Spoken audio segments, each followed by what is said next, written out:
Hello, darling. I've been expecting you. It's me, Abby. And today is going to be a little bit of a heavier topic. I'm going to talk a lot, and if that's not your thing, then exit now. Also, trigger warning. I am going to be talking about things that have to do with sexual assault, rape culture, things like that, things that might be a little bit uncomfortable. Maybe even a lot uncomfortable for people who get very triggered by these things. So if you know you're one of those people and you're not ready to hear a video like this, then I have, do what's best for you. I am talking about this topic because it's very important to me, not only being a woman, but knowing a lot of people who have gone through these things and experience a lot of these things. I think it's an important thing to talk about. I think that we should be taught these things at a young age. It should start with elementary school, and the older you get, the more in-depth it gets, the conversation about consent. Obviously, with elementary schoolers, it should be about holding hands, hugging, respecting those type of boundaries. And then as you grow older, obviously the topics should be getting more serious. And sorry, my hair is kind of messed up right now. So yeah, things like that. And this is important to me because, like I said before, I've heard too many stories, and I think that our education system and our society has failed us with teaching consent and teaching what actually goes on. And we kind of just say, oh, let boys be boys, or when women do certain things, men can't express it because of whatever reason. And I think it's wrong. I think that these conversations are important because a lot of people go throughout life thinking that they can do certain things that they shouldn't be doing, and they think that it's okay. And not that that's an excuse, but at the end of the day, the more we talk about it, the more preventable things like this can be. And that's why I'm talking about it. That's why I think it's important. Again, trigger warning, trigger warning, trigger warning. Please do what's best for you and your mental health. Okay, so let's get right into it. We're going to talk about what consent is. Now, there's 4 parts to consent. A long time ago, backstory on what this card is, I went to a RAIN presentation thing, which is basically talking about rape, what causes it, how you can prevent it, if it happens to you, what can you do. There was like a self-defense class, all these things to spread awareness on this certain issue, and I thought it was important to go, so I did.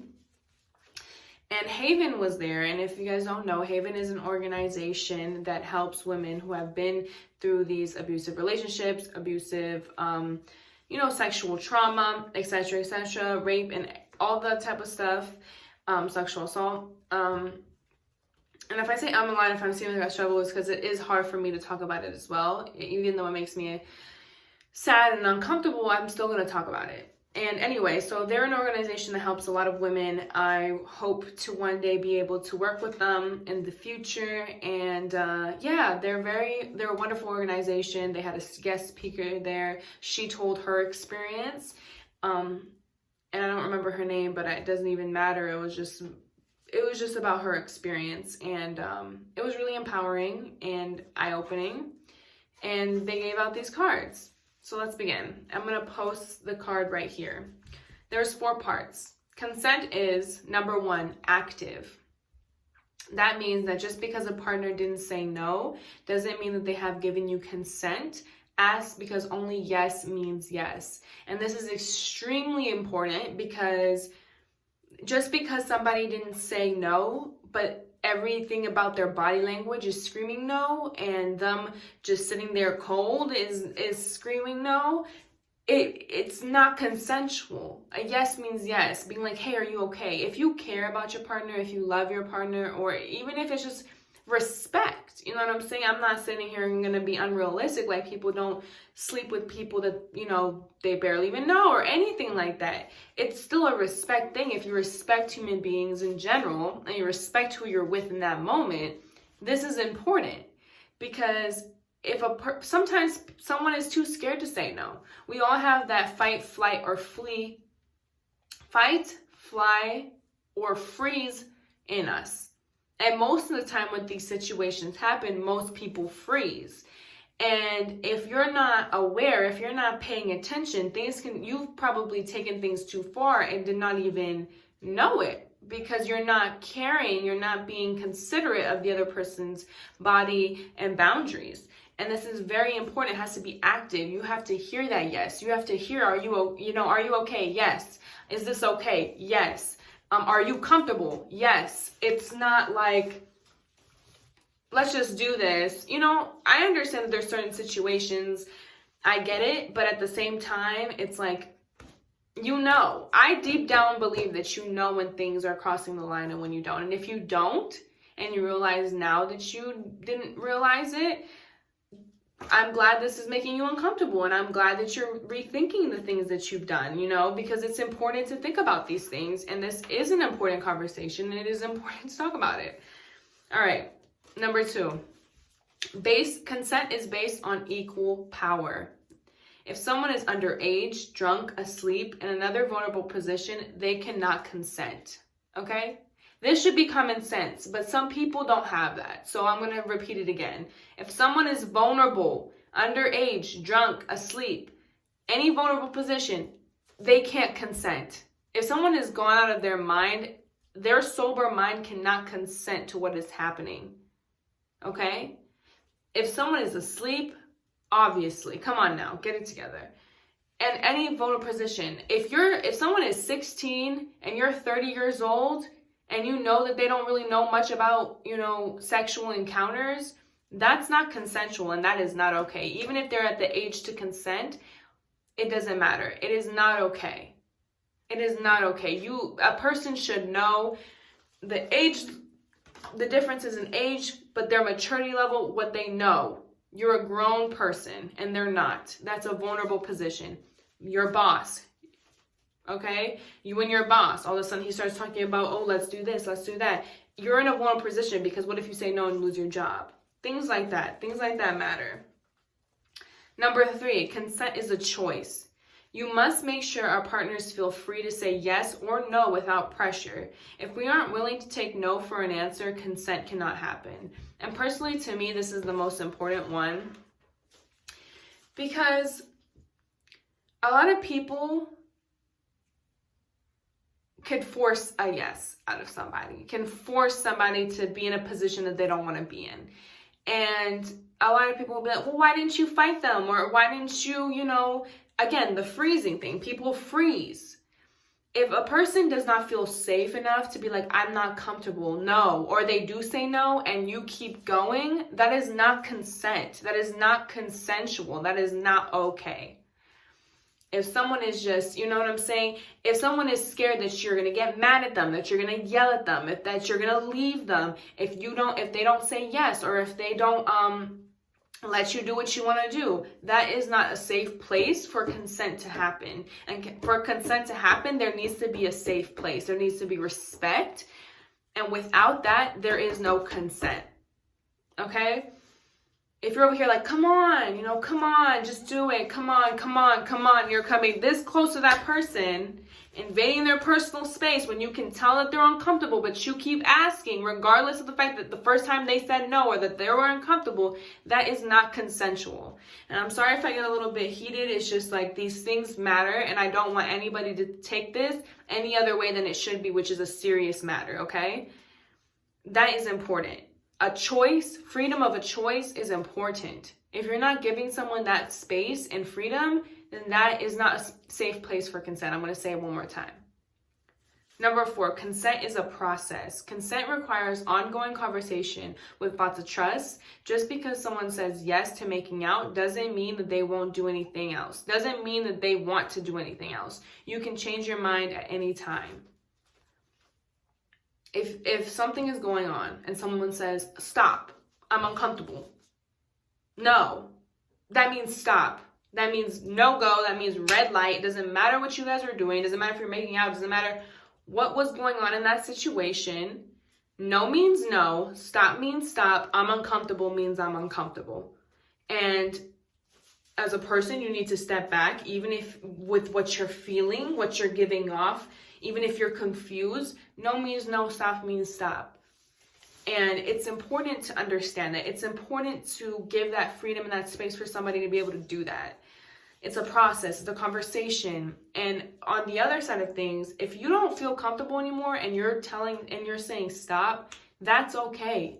Just because you make out with somebody doesn't mean you have to go all the way with them. Some people, for example, wait till marriage. These conversations are important. Like, are you waiting till marriage? Let's say if it's a partner. Are you like, what are you comfortable with? It's an ongoing conversation. And I know some things happen in the spur of a moment, like, obviously this is real life. Let's be realistic.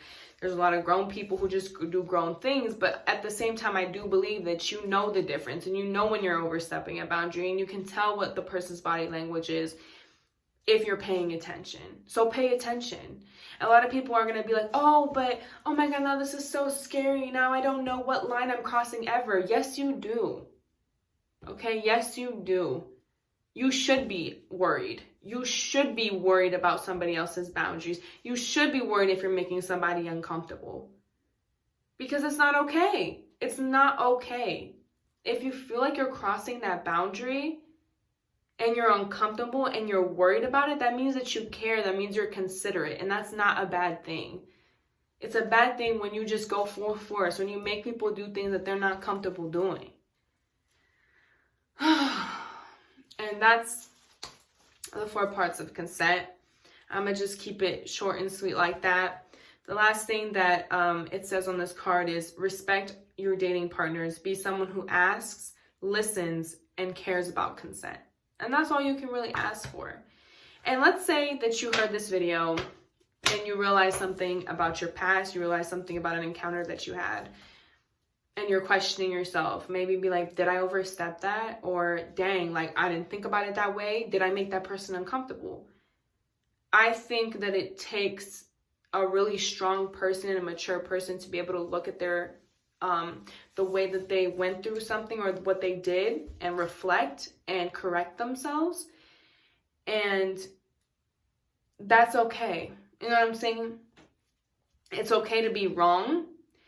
And, sometimes sexual assault isn't always something scary and intense like they do in the movies. Sometimes it's somebody that you know. Sometimes it's your partner. Sometimes it's your husband. Sometimes it's your wife. Like, you don't know when it can happen. And a lot of people try to make it seem like it always has to be this big thing that's on the news. And sometimes it's just as simple as somebody being uncomfortable with their partner and not having the free will or the free space to say no.